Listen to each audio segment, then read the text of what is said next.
Lord God, we just want to thank you for your goodness, for your faithfulness, and for the things that you will be doing, Father God, sa aming pong mga buhay.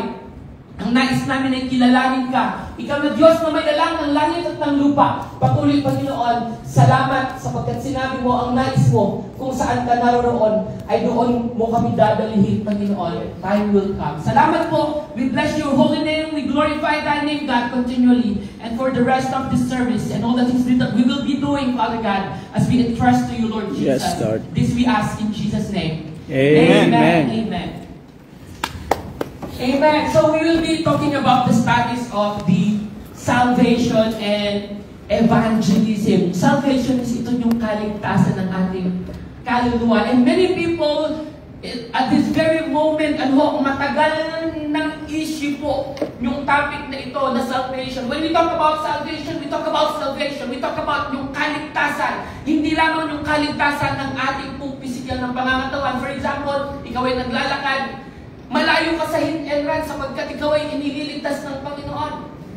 But more likely, we will going to talk about the salvation, yung kaligtasan ng ating kaluluwa. Many centuries and many decades, it's been a very hot topic sa mga iglesia. Ano nga ba talaga yung dapat na doktrina at katuruan ng isang tumatayong iglesia at nagsasama-samang mga Kristiyano? Ito po ba ay kaligtasan patungkol sa gumawa ka ng mabuti para maligtas ka? O kaya naman, simply believing, trusting God sa kanyang ginawang tapos na gawain doon sa krus. In the book of Acts, sa aklat po ng mga gawa, ay ang sinasabi niya, 16:31, believe on the Lord Jesus Christ, you will be saved. Oh, ganun lang ba yun? Believe on the Lord Jesus Christ, you will be saved, and your family. Your family is your consolation prize. Sapagkat kapag nakakilala ka sa Panginoon, we are not talking about religion, people. Religion means do and don'ts. Religion means you have to do this and you don't have to do this. Kailangan gawin mo to for you to be able to be saved. And all religion in this world, sinasabi po nila, you have to do good. Give me any single religion you know na nagsasabi sa pulpit nila at nangangaral that you don't have to do good to be saved. Ito po yung mga katuruan na kaya mong itayan yung buhay mo. Alpak ba? Ito yung katuruan na kaya mong itayan yung buhay mo para may pangaral yung salita ng Diyos sapagkat kung si Kristo ang siyang may pangangaral, wala po tayong dapat pangambahin sa ating mga buhay. If God is for us, who will be against us? Amen. Ang sabi po niya, soteriology, it's about salvation. It is a terminology wherein pinag-aaralan natin sa theology. The word soteriology. So I didn't mean to bring it to theology, but nandito po siya. Soteriology. Parang kumusta ka? Parang hello. Sa Tagalog, hello. Dalawa lang. Hello. Sa Korean, anyong hasay o 5. Sa kaligtasan, sa Tagalog, kaligtasan 4. Dito naman, soteriology, so 5. You have to be familiarize yourself with the word soteriology, okay? It is the study of religious doctrines, katuruan, patungkol sa kaligtasan. Soteriology is from the Latin word soteria, salvation, and logos. Logi means study.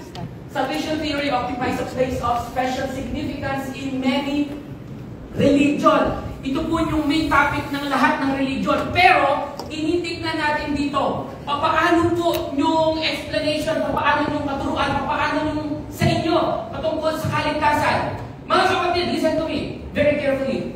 Maaari tayong magkamali sa ilang mga katuruan sa Biblia. Pero sa katuruan ng kaligtasan ng kaluluwa, kailangan sure tayo sapagkat ang pinag-uusapan dito ay ang buhay hindi lamang dito sa lupa. In this life, yes, you will going kay malalasap mo yung mga bagay na ginagawa mo dito, whether good or bad. Kapag nag-business ka at nag-boom yung business, naturalmente ikaw ay yayaman. Dadami ang iyong mga salapi. Kapag wala kang ginawa sa iyong buhay, naturalmente ikaw ay maghihirap. But this time, people, salvation only belongs to the Lord. And that is and great teachings that I can give you sa mga nagsisimulang nag-aaral ng Biblia at sa mga nagsisimula na pumunta dito po sa iglesia. Next, please. 3 kinds of salvation that I will be sharing with you, but mahaba po ito. We will be talking we will going to touch many doctrines in the Bible. However, I want to focus with this. Many verses from the Bible that I will be sharing with you. Salvation of soul from sin and hell. And many people right now is still asking, tinanggap ko naman si Jesus pero hindi ko mapigilan talagang yung kasalanan malakas sa akin. Tinanggap ko na si Jesus, pero yung mind ko, parang pupunta pa rin ako sa impyerno Parang yung Christianity ngayon, kapag pinapangaral na kailangan mong gumawa ng mabuti para pumunta ka ng langit, parang napakalamya kasi parang salvation ay depende sa'yo. Kung magdedepende yung salvation sa'yo, tinanggap mo si Jesus, maya-maya, kung natumba ka, nagkasala ka na naman, itatanggapin mo na naman si Jesus, bilangin natin. Pangalawa na yun. Nagkasala ka na naman, nakaisip ka, tandaan mo ninyo, there are many avenues of sin in this world. Sa isip, sa salita, at sa gawa, pride of life, lust of the flesh, lust of the eye. Hindi ka nga gumawa, kahit nasa kwarto ka lang, kapag nakaisip ka ng masama, nagkasala ka na sa Diyos. Hindi ka lumalabas ng bahay nun, kapatid. Kahit nga nasa banyo ka lang nakaisip ka na ng masama, nagkasala ka na sa Diyos. So wala na naman ang kaligtasan natin. Tatanggapin na naman natin si Jesus. O pang-apat na yun. Nabigla ka ngayon. Nakapagmura ka. Depende sa'yo yung kaligtasan mo. Wala ka na namang kaligtasan. Tatanggapin mo na naman si Jesus. Ang ilan na yun? Ang-anim. So, ilang beses ba dapat tanggapin si Jesus sa buhay? Once lang, and after that, you have to grow in your faith. At habang ikaw ay lumalakad bilang isang Kristiyano natural, madadapa ka, ikaw ay magkakasama. You know the difference of being truly saved with the Lord is that kahit na natutumba ka at nagkakasala sa harapan ng Diyos, tumatayo ka at nagpapatuloy.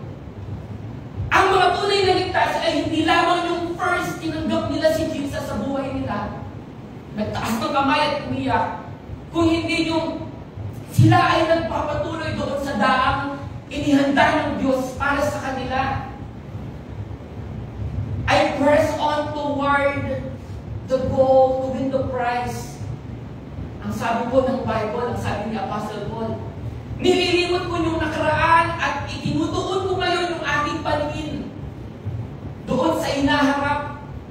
Dahil alam ko, ang sabi ni Apostle Pablo, na mayroong nakahandang premyo ang Panginoon. At yung mga nakatatanggap lamang doon sa premyong iyon ay yung mga patuloy at nagpapatuloy sa paglilingkod sa Panginoon. Sige po, palakpakan natin ng Diyos. And they said, believe on the Lord Jesus Christ and thou shalt be saved. And thy house, when you receive Jesus, when you believe Jesus, saved, in past tense, you are saved forever. Kailangan maging malinaw po ito para sa ating pag-grow spiritually ay hindi po tayo nalilito. At maraming mga Kristiyano, they are fruit seeker ngayon. Yung bantayan ba ng bantayan sa church? Nagkasala ka na naman ngayon. Ikaw, ganito ka. Ikaw, ganyan ka. Many churches are right now in the pulpit. Many pastors are right in the pulpit today. But if we are really and truly believing about the Word of God, ang sabi nga dito, those who believe on the Lord, wala man silang ginawa. They just believe. They just believe people. They just believe. And thou shalt be saved. ED. If you are a type major in English, kapag may ED or D sa hulihan, saved, you are saved. And thy house. Next slide, please. Ayun, naintindihan nila yung English. Romans 1:6, for I am not ashamed of the gospel of Christ, for it is the power of God unto salvation. What is the power of God? What is the power of God unto salvation? It is the gospel. And And what is the gospel in the Bible? His death, His burial, and His resurrection. That's why sa equation ng salvation, wala ka. Doon sa equation ng kaligtasan o pagliligtas ng Diyos, wala ang tao sapagkat walang pwedeng gawin ng tao para iligtas niya ng kanyang sarili. Amen. Sapagkat ang lahat sa atin ay nagkasala at walang sino man ang karapat-dapat sa paningin ng Diyos. Ngunit ang kaloob ng Diyos ay buhay na walang hanggan. Nanakay kanino daw po? Nanakay Kristo Jesus. No one kahit isa sa atin. That's why sabi ni Apostle Paul, hindi ko ikinahihiya ang magandang balita ng kaligtasan, ng pagliligtas ng Diyos. Bakit siya tinawag ng good news? Sapagkat wala ka naman talagang ginawa. Tinanggap mo lang, pero naligtas ka. Nasaan ngayon yung issue ng magandang gawa? Yung magandang gawa ay bunga ng iyong pananampalataya at pang totoong pagtanggap. I am talking about those who truly believe and receive our Lord Jesus Christ. Amen. Naturalmente, kapag hindi ko mo nasa church po, naturalmente po, kapag totoong tumanggap, you will do what God's will in your life. Hindi natin pwedeng, kumbaga sa kalesa at kabayo, hindi natin, patungkol sa kaligtasan, hindi natin pwedeng iunan yung kalesa doon sa kabayo. Sapagkat, it's very awkward. Ang nagtutulak yung kalesa sa kabayo, dapat yung kabayo yung nauna bago yung kalesa. Ngayon, kapag meron po kayong nakita na ganoon yung setup, nauuna yung kalesa, picturean nyo, i-base po natin, panigurado magbabayaran po yan. Amen? Salvation to everyone that believed, to the Jew first, and then to the Greek. Yung salvation ngayon, dahil si Jesus ay namatay na at nabuhay na maguli at umakyat na sa langit, wala na pong Hudyo, wala ng Griego, wala ng Pilipino, wala ng Koreano. Iisa tayo lahat. Ang sabi ni Pastor Katina, we are one body in Christ. Tayo ay isang katawan kay Kristo. Ang lahat sa iglesia ay welcome. Kahit ano at sino pa siya, ay tinatanggap siya ng Panginoon. Amen. Sige po, for the preaching of the cross is to them that perish foolishness. Yung pag-preach about sa cross, sa kanila, namangmang at walang kaalaman patungkol sa mga salita ng Diyos, it is foolishness, kamangmangan sa kanila. Pero sa atin na naliligtas, sa atin na mga ligtas na, saying, it is the power of God. What is the power of God in 1 Corinthians 1:18? The preaching of the cross. That's why every time you preach the cross. Para paniwalaan ka ng tao, si Jesus ang in front mo, hindi yung galing mo. Yes, hindi amen. yung tinapos mo. Amen. Hindi yung lakas mo. Sapagkat ang sabi ng Bible, huwag akalain ng sino man na siya'y nakatayo. Pagkadakan siya'y nabubuhan. Any moment, people. Kaya nga yung palagi kong example sa Bible study sa bahay ni Brother Mark. Yung kakilala ko, balot lang ang kinain. Pagkatuktok ng balot, patay. At nang iinumin na po niya. Namatay po siya. Bakit? May pako sa likod. May pako sa likod. Natetano. At siya po, yun yung naging nitsa ng kanyang buhay. Sige po, palakpakan natin si Jesus. 4 minutes more next. This is a serious message. Once na ikaw ay nag-absent, marami kang malalaktawan because this is a serious message. At tatalakayin natin dito yung pag-ibig ng Diyos. Amen. Ano ba yung pag-ibig ng Diyos at papaano na ang Diyos kapag sino man ang tumanggap sa Panginoon ay hihiwalay pa siya sa Panginoon at meron pa bang pagkakataon na pwedeng mahiwalay ang tunay na tumanggap sa Panginoon sa Diyos? However, next slide please. 4 minutes more. By which also ye are saved if ye keep in memory. Ligtas kayo kapag pinapanatili ninyo sa inyong mga kaisipan. Look how salvation has been so hard for religious people and for religion right now. Yung kaligtasan ay pinapahirap ng reliyon sapagkat ang reliyon ay nagsasabi, pag maligtas ka, gawin mo to, huwag mong gagawin to.